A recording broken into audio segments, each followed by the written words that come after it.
আসসালামু আলাইকুম। বাংলা সংবাদে সবাইকে স্বাগত জানাচ্ছি। আমি চিন্তিয়া হক। শুরুতেই সংবাদ শিরোনাম। ব্রাহ্মণবাড়িয়ায় ফেসবুকে কমেন্ট করা নিয়ে সংঘর্ষে আহত অর্ধশতাধিক।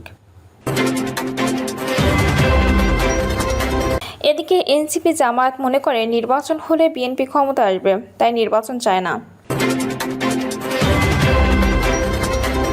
জানাবো প্রধান উপদেষ্টার ঘোষিত সময় নির্বাচন হবে, বলছেন স্বরাষ্ট্র উপদেষ্টা। ডাক্তাররা কি ওষুধ কোম্পানি দালাল, প্রশ্ন আইন উপদেষ্টার। আগামী সংসদ নির্বাচন পিআর পদ্ধতিতে হবে, বলছেন গোলাম পরোয়ার। জানাবো বাংলাদেশকে একমাত্রিক রাষ্ট্রে পরিণত করার ষড়যন্ত্র চলছে, বলছেন রিজভী। এবং সর্বশেষ জানাবো আওয়ামী লীগ ধর্মের নামে বিভাজন সৃষ্টি করেছে, বলছেন টুকু। শুনছিলেন সংবাদ শিরোনাম, এবারে বিস্তারিত। ব্রাহ্মণবাড়িয়ায় ফেসবুকে কমেন্ট করা নিয়ে সংঘর্ষে আহত অর্ধশতাধিক। ব্রাহ্মণবাড়িয়ার বিজয়নগরে ফেসবুকে কমেন্ট করা নিয়ে কথা কাটাকাটির জেরে দুপক্ষের সংঘর্ষে অর্ধশতাধিক আহত হয়েছেন। বেলা 11টা থেকে দুপুর 12টা পর্যন্ত উপজেলার হরসপুর ইউনিয়নের হাজিপুর গ্রামের পাঠানবাড়ি ও ঐক্যি বাড়ির লোকজনের মধ্যে সংঘর্ষ হয়। পুলিশ ও স্থানীয় সূত্রে জানা যায়, উপজেলার হরসপুর ইউনিয়নের হাজিপুর গ্রামের পাঠানবাড়ি ও ঐক্যি বাড়ির দুই যুবকের মধ্যে ফেসবুকে কমেন্ট নিয়ে কথা কাটাকাটি হয়। এর জেরে গত 14 জুলাই ঐক্যি বাড়ির মৃত সুরত আলীর ছেলে আরজু মিয়া ও তাহার মেয়ে আকলিমা বেগমের উপর অতর্কিত হামলা করে পাঠানবাড়ির লোকজন। এই ঘটনার পর গত দুদিন যাবৎ উভয় পক্ষের লোকজনের মধ্যে উত্তেজনা বিরাজ করছিল। শনিবার সকালে উভয় পক্ষের লোকজন দেশীয় অস্ত্রশস্ত্র নিয়ে সংঘর্ষে জড়িয়ে পড়েন। পরে আশপাশের গ্রামের লোকজনের সহযোগিতায় ঘণ্টাখানেক পরে পুলিশ পরিস্থিতি নিয়ন্ত্রণে আসে। বিজয়নগর থানার পরিদর্শক অমিতাভ দাস তালুকদার জানান, মারামারির খবর পাওয়ার সঙ্গে সঙ্গে ঘটনাস্থলে পৌঁছে বিজয়নগর থানা পুলিশ পরিস্থিতি নিয়ন্ত্রণে আনে। পরিস্থিতি এখন পুলিশের নিয়ন্ত্রণে রয়েছে। ঘটনাস্থলে অতিরিক্ত পুলিশ রয়েছে। এনসিপি জামায়াত মনে করে নির্বাচন হলে বিএনপি ক্ষমতায় আসবে, তাই নির্বাচন চায় না।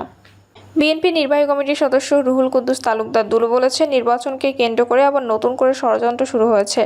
জামায়াত ও এনসিপি চায় না এই দেশে নির্বাচন হোক। এনসিপি ও জামায়াত মনে করে নির্বাচন হলে বিএনপি ক্ষমতায় আসবে। তিনি বলেন, সবাই চায় একটা নিরপেক্ষ নির্বাচন, যাতে জনগণ ভোটাধিকার প্রয়োগ করে তাদের পছন্দের প্রার্থী ও দলকে ক্ষমতায় বসাবে।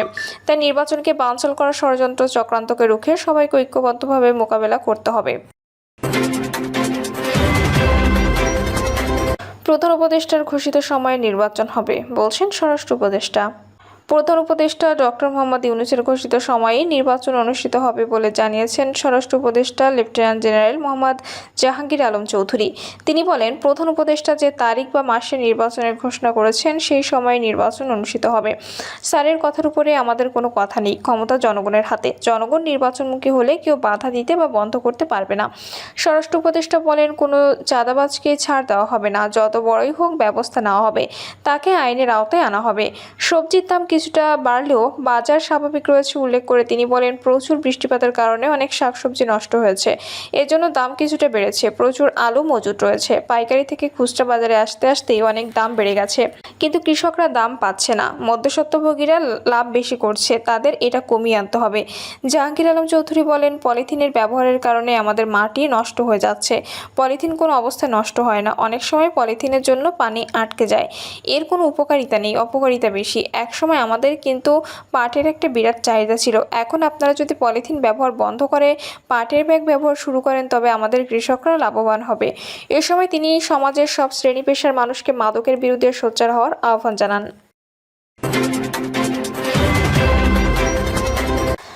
ডাক্তাররা কি ওষুধ কোম্পানির দালাল, প্রশ্ন আইন উপদেষ্টার।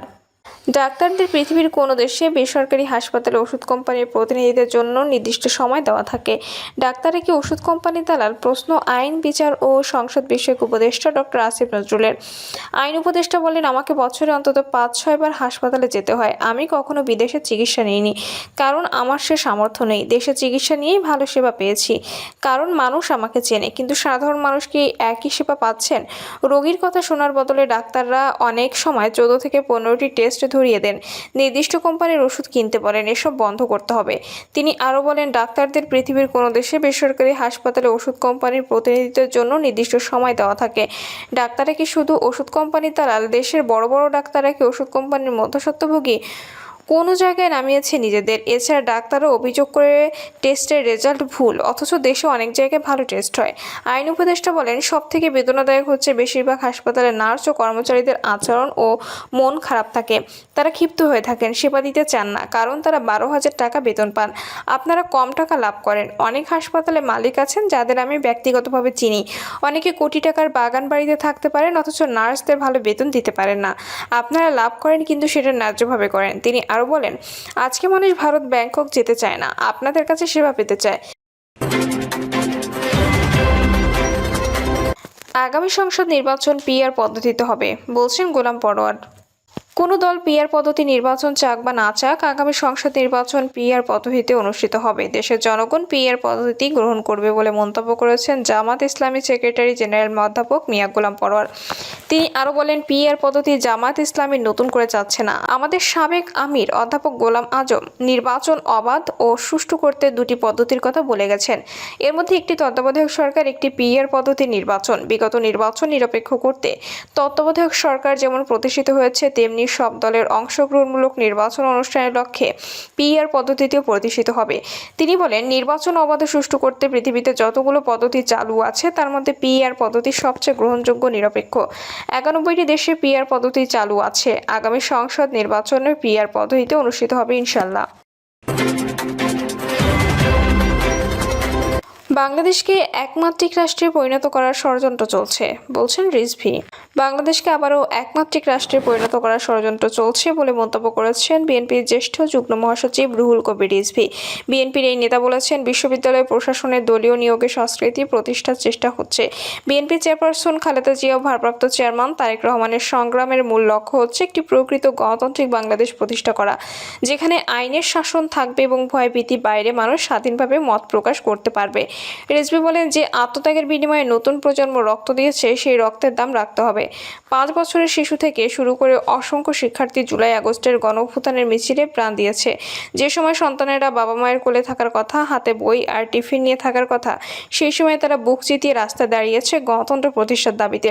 তাই প্রকৃত গণতন্ত্র প্রতিষ্ঠা করে জনগণের ভোটাধিকার ফিরিয়ে আনার মাধ্যমে শহীদদের প্রতি শ্রদ্ধা জানানো সম্ভব। তবে আন্দোলনকারীদের বিরুদ্ধে এখনো মিথ্যা মামলা, চাঁদাবাজির অভিযোগ ও দমননীতি চলছে। সরকারি দপ্তর, শিক্ষা প্রতিষ্ঠানে দলীয়করণ এবং চাকরির ক্ষেত্রে রাজনৈতিক আনুগত্যকে প্রাধান্য দেওয়া হচ্ছে বলে ক্ষোভ প্রকাশ করেন বিএনপির এই নেতা। দেশে চলমান রাজনৈতিক সংকট, আইন শৃঙ্খলার অবনতি এবং ন্যায় বিচারের অভাব নিয়েও ক্ষোভ প্রকাশ করেন রিজভী। তিনি বলেন, দেশের অসহায় মানুষ ন্যায় বিচার থেকে বঞ্চিত হচ্ছে, আর রাস্তায় রাহাজানি, সন্ত্রাস যেন নিত্যদিনের চিত্র হয়ে উঠেছে। ইসলামিক ফাউন্ডেশনের ডিজি তার কর্মকর্তা কর্মচারীদের বলেছেন, ব্রোকন না হলে চাকরি থাকবে না। রিজভী প্রশ্ন তোলেন, এই জন্য কি তাহলে মুগ্ধ আবু সাইদরা শেখ হাসিনার পুলিশের বুলেটের সামনে দাঁড়িয়েছিল? 2014 সালে ভোটারবিহীন নির্বাচন, 2018 সালে রাতের নির্বাচন এবং 2024 সালের ডামি নির্বাচন গণতন্ত্রকে কলঙ্কিত করেছে বলে মন্তব্য করেছেন রিজভী। রিজভী বলেন, শেখ হাসিনা বছরের পর বছর গণতন্ত্রের আন্দোলনকে দমন করতে গণমাধ্যম, বুদ্ধিজীবী ও আইন শৃঙ্খলা রক্ষাকারী বাহিনীকে ব্যবহার করেছেন। আওয়ামী লীগ ধর্মের নামে বিভাজন সৃষ্টি করেছে, বলছেন টুকু। বিএনপির স্থায়ী কমিটির সদস্য ও সাবেক মন্ত্রী ইকবাল হাসান মাহমুদ টুকু বলেছেন, পতিত আওয়ামী লীগ ধর্মের নামে বিভাজন সৃষ্টি করে রাজনৈতিক ফায়দা হাসিল করেছে। তিনি বলেন, আওয়ামী লীগের সবার চরিত্র একই রকম, একই সঙ্গে তারা অন্যের সহায় সম্বল গ্রাস করেছে, গুম, খুন, হত্যা, নির্যাতন ও নিপীড়ন সহ রাষ্ট্রের সম্পদ লুটপাট করেছে। ইকবাল হাসান মাহমুদ টুকু বলেন, আগের দিনে পাড়া মহল্লার প্রতিবেশীরা একসঙ্গে বসবাস করতে এবং সব ধর্মীয় উৎসবে মেতে উঠত। হিন্দু, মুসলিম, বৌদ্ধ, খ্রিস্টান কোনো বিভেদ ছিল না। রাজনীতির কারণে সমাজে বিভাজন সৃষ্টি হয়। সমাজকে রাজনীতির ঊর্ধ্বে রাখলে ধর্মীয় বিভেদ হবে না এবং সকল ধর্মের মানুষ একসঙ্গে সুখে শান্তিতে বসবাস করতে পারবে। তিনি আরও বলেন, 24শে জুলাই ও আগস্ট গণঅভ্যুত্থান ও গণঅভ্যুত্থানের পর ফ্যাসিস্ট হত্যাকারী হাসিনা সরকারের পতনের পরপরই আমি সনাতন ধর্মাবলম্বীদের সঙ্গে কথা বলেছি। আপনারা নির্ভয়ে বসবাস করুন, ব্যবসা বাণিজ্য করুন, আপনাদের কেউ আঘাত করলে সেই আঘাত আমার আত্মায় লাগে। প্রিয় দর্শক, এই ছিল এখনকার সর্বশেষ সংবাদ। আপডেট সব সংবাদ পেতে চ্যানেলটি সাবস্ক্রাইব করে বেল আইকনটি ক্লিক করে রাখুন।